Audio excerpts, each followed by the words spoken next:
ये कहानी है धोखे के बारे में। इस कहानी में एक बिजनेसमैन गांव के लोगों को धोखा देकर चला जाता है। एक दिन गांव में एक बिजनेसमैन आता है और वो गांव वालों से कहता है कि मेरे पास एक स्कीम है और इस स्कीम से आप लोगों को अच्छा फ़ायदा भी होगा। बिजनेसमैन की बातें सुनकर गांव वालों को उस स्कीम के बारे में जानने में दिलचस्पी दिखाई। उस बिजनेसमैन ने गांव वालों से कहा कि स्कीम ये है कि मैं बंदर खरीदना चाहता हूँ और आप लोगों को मुझे बंदर पकड़ कर देने हैं। मैं हर एक बंदर का आपको 100 रुपया दूँगा। गांव के लोग खेती का काम करते थे, लेकिन उन सभी ने सोचा कि ये काम भी बुरा तो नहीं है। गांव के लोग अब बंदर पकड़ने में जुट जाते हैं। कोई एक बंदर पकड़ कर लाता है, तो कोई 2 बंदर पकड़ कर लाता है, तो कोई 5 बंदर पकड़ कर लाता है। बंदरों के हिसाब से उस बिजनेसमैन ने गांव के लोगों में पेमेंट दे दिया। गांव के लोगों को भी ऐसा महसूस हुआ कि उन सभी को अपनी मेहनत के हिसाब से पैसे मिले हैं और ये बिजनेसमैन ईमानदार है। कुछ दिनों बाद वो बिजनेसमैन वापस गांव आता है। इस बार वो गांव के लोगों से कहता है कि इस बार मैं आप सभी को हर बंदर के 300 रुपये दूंगा। आपको मुझे बंदर पकड़ कर देने हैं। गांव के लोगों ने आपस में मिलकर ये तय किया कि हम ये काम करेंगे, किंतु इस बार बंदर इतने बचे ही नहीं थे, इसलिए उन लोगों को बंदर ढूंढने में दिक्कत हो रही थी। आसपास के गांव में भी बंदर विलुप्त हो रहे थे।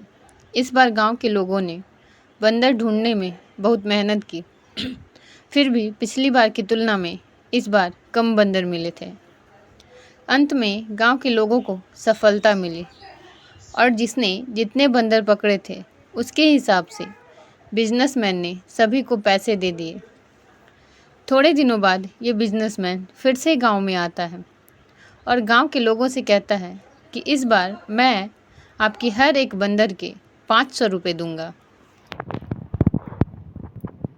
गांव वालों ने सोचा कि अब बंदर मिलना मुश्किल है, क्योंकि आसपास के गांव में भी अब बंदर नहीं रहे हैं। उन सभी ने मिलकर तय किया कि हम अपनी खेती में ही ध्यान देंगे और इस बार बंदर पकड़ने का काम नहीं करेंगे। सभी ने इस बार बिजनेसमैन को मना कर दिया और कहा कि हम इस बार ये काम करना नहीं चाहते हैं, क्योंकि हमें अपनी खेती में ध्यान देना है। इस बार वो बिजनेसमैन चला जाता है।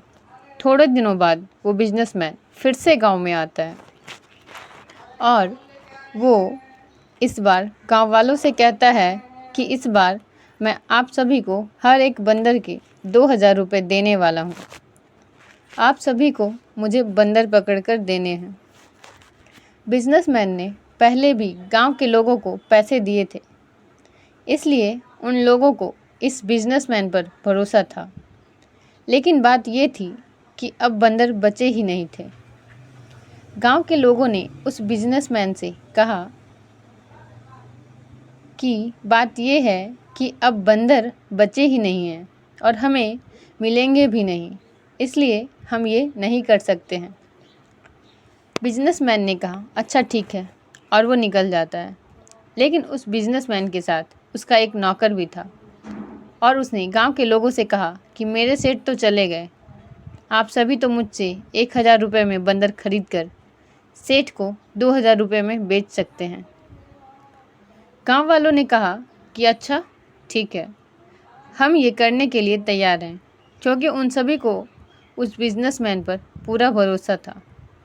गांव के लोगों ने उस बिजनेसमैन के नौकर से बंदर खरीदे और वो नौकर भी बंदर देकर वहाँ से निकल गया। वो बिजनेसमैन वापस कभी भी उस गांव में बंदर खरीदने के लिए नहीं आता है। सच तो ये था कि वो बिजनेसमैन ही अपने नौकर को ऐसा करने के लिए बोलकर गया था। बिजनेसमैन और उसका नौकर दोनों मिलकर गांव के लोगों को धोखा देकर चले जाते हैं। मोरल: हमें बिना कुछ सोचे किसी पर भी विश्वास नहीं कर लेना चाहिए, क्योंकि ऐसा करने से हमें अक्सर दूसरों से धोखा ही मिलता है। हमें किसी की बातों में नहीं आना चाहिए और किसी पर भी भरोसा करने से पहले 100 बार सोचना चाहिए। अगर आपको हमारी स्टोरी अच्छी लगी हो तो अपने दोस्तों के साथ भी शेयर कीजिए और कमेंट में ज़रूर बताइए कि कैसी लगी हमारी स्टोरी, और चैनल को सब्सक्राइब कीजिए। साथ ही साथ बेल आइकन को भी दबाइए।